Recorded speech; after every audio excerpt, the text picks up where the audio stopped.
ஏன் இப்படி நிச்சயதார்த்தத்துக்கு முன்னாடி அந்த பொண்ணு இப்படி குடும்பத்தோட ஓடி போனோம்? ஒருவேளை அந்த பொண்ணை கட்டாயப்படுத்தி சம்மதிக்க வச்சிருப்பாங்களா? சமயம் கிடைச்சதும் அந்த பொண்ணு சொல்லாம கொள்ளாம எஸ்கேப் ஆயிட்டாளா? ஒண்ணுமே புரியலையே. இல்ல வினய் சார் எதுவும் நமக்கு தெரியாம பொண்ணு வீட்டுக்காரங்க கிட்ட பேசி கன்வின்ஸ் பண்ணிட்டாரா? இருக்கலாம். எல்லாத்தையும் போல இதையும் செஞ்சுட்டு ஒன்னும் தெரியாத மாதிரி நடிச்சிட்டு இருக்காரோ என்னவோ. போய் இறங்குனதும் வினய் சார் கிட்ட கேட்ட வேண்டியதான். இல்ல வேண்டாம், அது தேவையில்லாத பிரச்சனை ஆயிடும். நாம ஸ்ட்ரெயிட்டா டாக்டர் கிட்டே சொல்ல வேண்டியதுதான். அவரே வினய் சார் கிட்ட கேட்டுக்கிட்டோம். அதான் எல்லாருக்கும் நல்லது.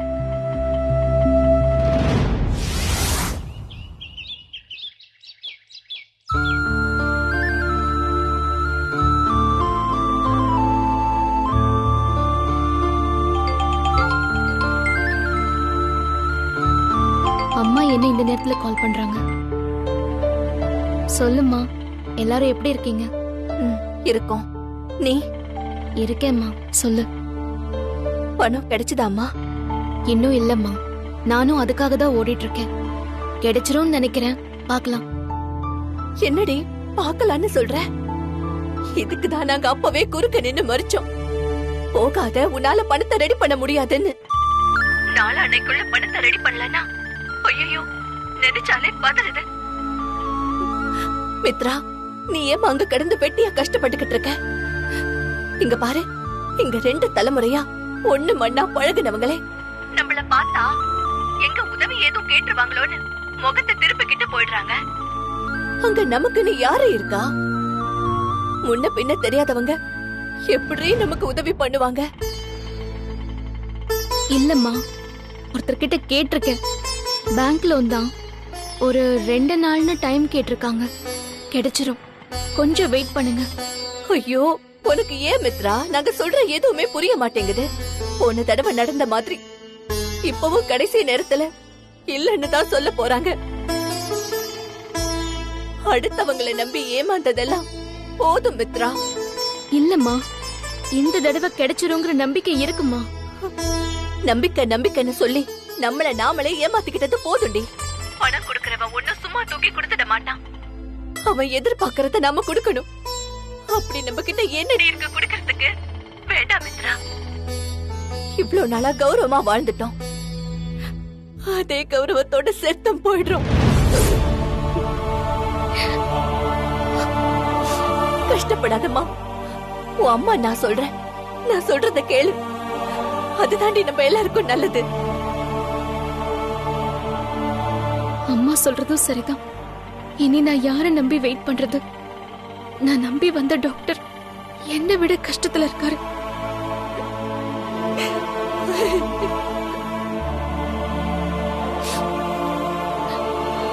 சரிம்மா, நீ சொன்ன மாதிரியே செஞ்சிடலாம்.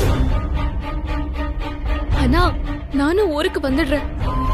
நீ என்ன செய்யணும்னு விரும்புறியோ அது எல்லாரும் சேர்ந்தே செஞ்சிடலாம். ஆனா ப்ளீஸ்மா, 2 நாள் மட்டும் வெயிட் பண்ணு. வேண்டாம் மித்ரா, ஒவ்வொரு நாளும் பொழுது விடிஞ்சு பொழுது போறதுக்குள்ள எங்க உயிரே போயிடுது. இப்படி ஒவ்வொரு நொடியா சாகறதுக்கு ரேடியா போய் தொலைஞ்சிடலாம். ப்ளீஸ்மா, 2 நாள் வேண்டாம், நாளைக்கு ஒரு நாள் போதும். கிடைக்குமா கிடைக்காதான்னு தெரிஞ்சுக்கிட்டு நான் கிளம்பிடுறேன். போதுமா? இதுதான் கடைசி. இதுக்கு மேலேயும் நீ ஏதாவது சொன்ன என்னால கேட்க முடியாதுடி. வாங்கி வச்சிருக்கிறத உங்க அப்பாட்ட கூட சொல்லாம சாப்பாட்டுல கலந்துருவேன். நீ எங்கேயாவது போய் பொழைச்சுக்கோடி. ஏமா இப்படி எல்லாம் பேசுற? என்னால முடியலடி மித்ரா, மன்னிச்சிடு. சரிம்மா, இனிமே உன்கிட்ட நான் டைம் எல்லாம் கேட்க மாட்டேன். கிளம்பி வந்துருவேன். நீ கண்ணை தொடச்சுக்கோ. சரி, நீ வை, நான் அப்புறமா பேசுறேன். சரிடி, உனக்காக நாங்க காத்துக்கிட்டு இருக்கோம்.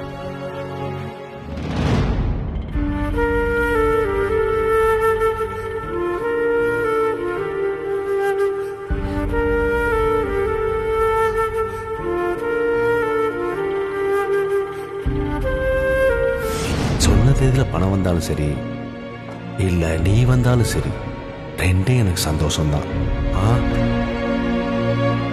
என்ன பணத்துக்கு பதில் நீங்களே வந்தீங்கன்னா அண்ணன் இன்னும் கொஞ்சம் சந்தோஷப்படுவாரு. சார் 15 நாள் இல்ல சார், இன்னும் 4 நாள்ல உங்க பணம் உங்களுக்கு வரும்.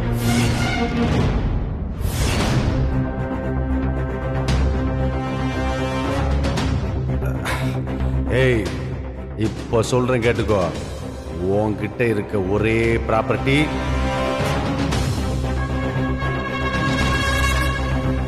உன் பொண்ணு மித்ரா தான். இங்க பாருங்க, வாய்க்கு வந்ததெல்லாம் பேசாதீங்க. அப்புறம் உங்களுக்கு நான் கொடுத்த டெட்லைனுக்கு இன்னும் 10 நாள் இருக்கு. அதுக்குள்ள நான் உங்களுக்கு மொத்த காசையும் செட்டில் பண்ணிடுறேன். மித்ரா, அவமானத்துல கொஞ்சம் கொஞ்சமா சாகிறத விட ஒரேடியா கௌரவமா மருந்த குடிச்சு சாகிறது நல்லதுமா. அப்பா என்ன நம்புங்கப்பா, எல்லாம் சரியாயிடும். அப்படி நைட்டு பணமும் வரல உன் மகளும் வரலன்னு வையேன், இதோ இது இருக்காளே உன் சின்ன மக,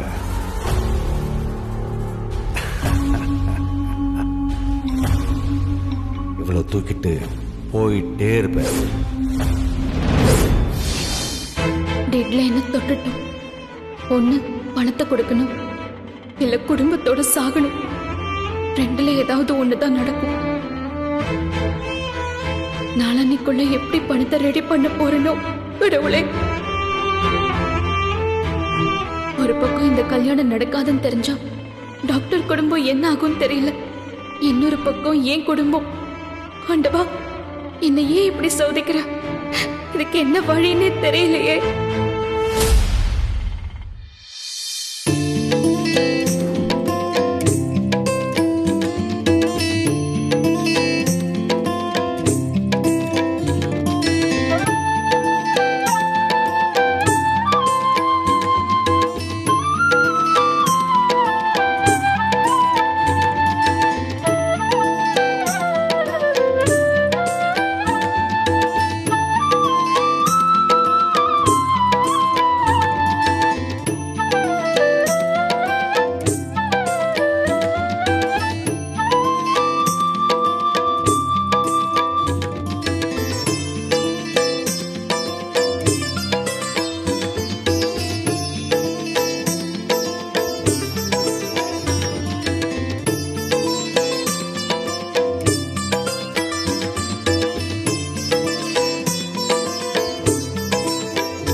என்ன மாப்பிள்ள, கல்யாணம் வேணாம் வேணான்ட்டு ஜம்மு ரெடியாகி வந்து உட்காந்துட்ட. உனக்கும் கல்யாணம் ஆசை வந்துருச்சோ?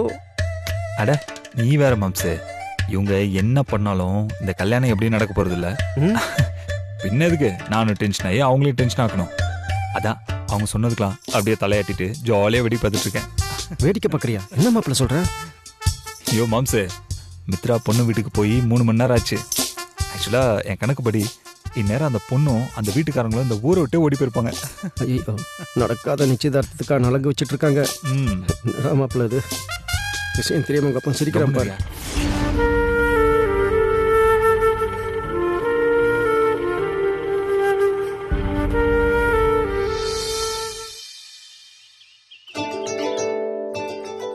வினய், நான் யாருன்னு தெரியுதா? சின்ன வயசுல பார்த்தது. தெரியுமே, உங்களை எப்படி என்னால மறக்க முடியும்? அப்படியா? எங்க நான் யாருன்னு சொல்லு பாப்போம். ஐயோ மாட்டிக்கிட்டேனே. அம்மா ப்ளீஸ். என்னக்கா இப்படி கேட்டுட்டீங்க? சின்ன வயசுல பெங்களூர் பெரியமா பெங்களூர் பெரியமான்னு உங்களை சுத்தி சுத்தி வந்தானே, எப்படி மறப்பான்? அச்சச்சோ, இவங்க தான் பெங்களூர் பெரியமாவா? ஆமாமா, உங்களை எப்படி நல்லா மறக்க முடியும்? பெங்களூர் பெரியம்மா.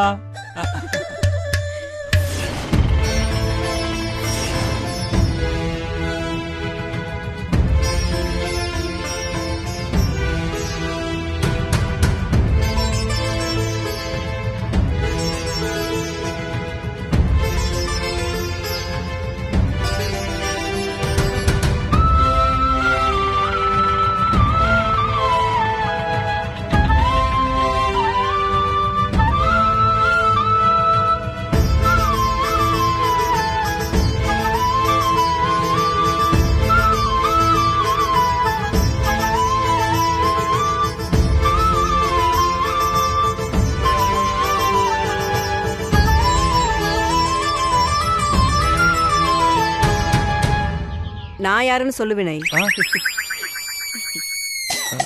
அப்பா இங்க கொஞ்சம் வாங்க ப்ளீஸ்ப்பா. இந்த கல்யாணம் நலுங்கு சம்பிரதாயம் இதெல்லாம் கூட நான் தாங்கிப்பா. ஆனா தயவு செஞ்சு இந்த ரிலேட்டிவ்ஸ் கிட்ட மட்டும் என்ன காப்பாத்துப்பா ப்ளீஸ். கொஞ்ச நேரம் அமைதியா உட்கார்றா. சொல்றல அப்ப பெங்களூர் பெரியம்மாவை தெரிஞ்சிருக்கு, என்ன தெரியல, அப்படிதானே? அட அதெல்லாம் இல்லைங்க, உங்களை எப்படி எனக்கு தெரியாம இருக்கும்? அதெல்லாம் நல்லா தெரியுமே.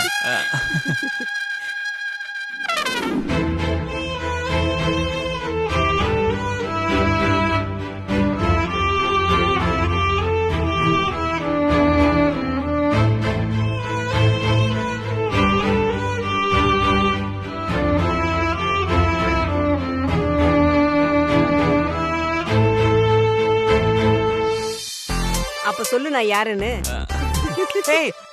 ஆண்டிப்பட்டியாத்தே. ஆமாமா, ஆண்டிப்பட்டியா பொண்ணு எவ்வளவு சந்தோஷமா இருக்காங்க. நான் எப்படி இப்ப இந்த விஷயத்தை டாக்டர் கிட்ட சொல்லுவேன்?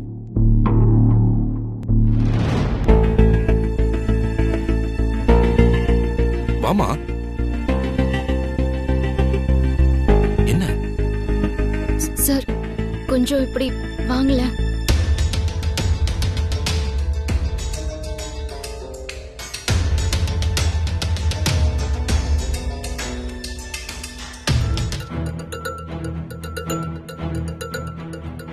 என்ன மித்ரா, என்னாச்சு சொல்லு.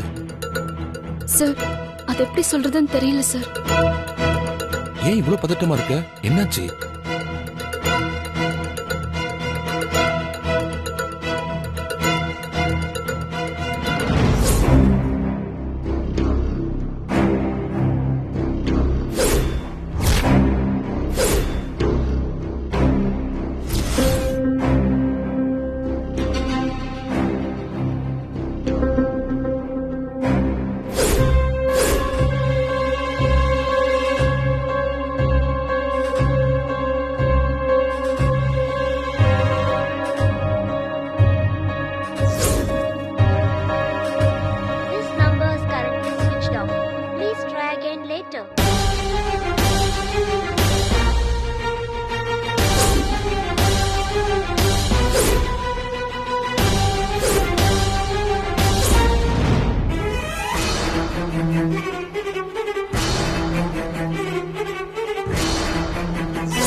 மித்ரா, நீ சொன்னது உண்மைதாம்மா. பொண்ணு ஓடி போன விஷயம் ராமகிருஷ்ணனுக்கு தெரிஞ்சா அவ்வளவுதான், கொலாப்ஸ் ஆயிடுவான்.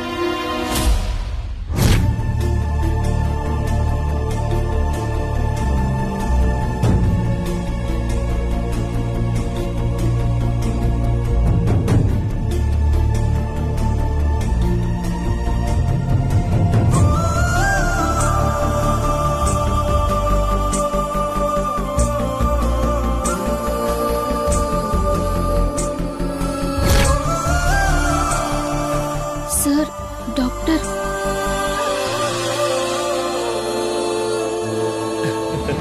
ஏய், என்னாச்சு ரெண்டு பேரும் அப்படி என்ன சீக்ரெட் மாதிரி ஏதோ பேசிக்கிட்டு இருக்கீங்க?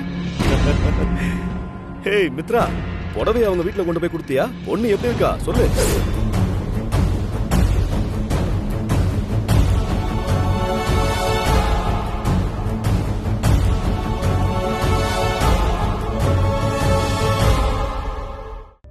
மித்ரா, ஏன் அமைதியா இருக்க?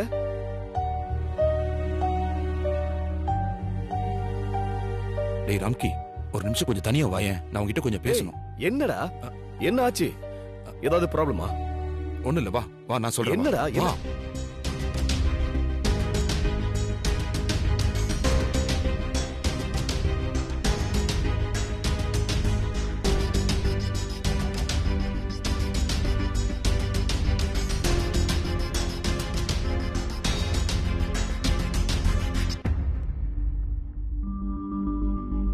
எக்ஸ்கியூஸ் மீ, மாப்பிள்ளைக்கு கீழே நலங்கு ஃபங்க்ஷன் ஆரம்பிச்சாச்சு. நீங்க எல்லாரும் இங்க என்ன பண்ணிட்டு இருக்கீங்க? போங்க, நீங்க எல்லாரும் போய் கலந்துக்குங்க.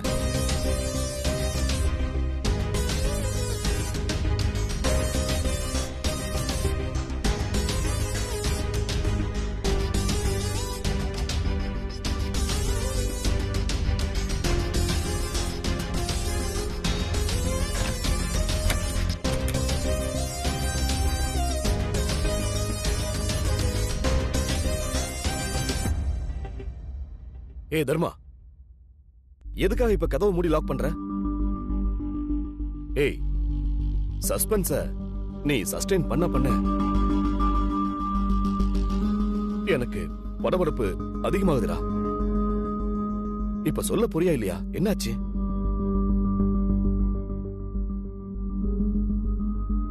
சாரி ராம்கி.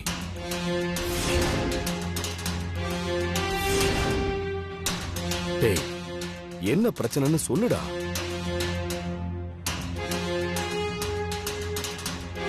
மித்ரா, நீயாவது சொல்லுமா?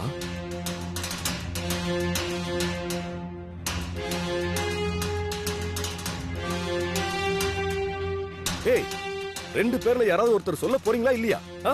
Ramki, cool down. நீ டென்ஷன் ஆனா நாங்க எப்படி சொல்றது? கொஞ்சம் அமைதியா இரு.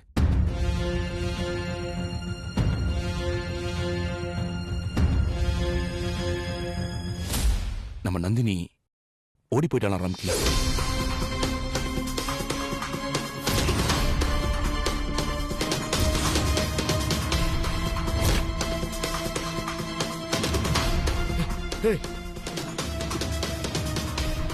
என்னடா சொல்ற? என்ன சொல்ற? ஆமா ராம்கி, மித்ரா அவங்க வீட்டுக்கு போயிருக்கா. வீடு பூட்டி கிடந்திருக்கு. அந்த ஹவுஸ் ஓனர் கிட்ட விசாரிச்சதுக்கு அவங்க 20 நாளைக்கு முன்னாடி தான் குடி வந்திருக்காங்கன்னு சொல்லியிருக்காங்க. அவங்கள பத்தி வேற எதுவுமே தெரியாதுன்னு வேற சொல்லியிருக்காங்க. நானும் ஃபோன் பண்ணி பார்த்தேன், ஆனா ஃபோன் சுவிட்ச் ஆஃப்னு வருது.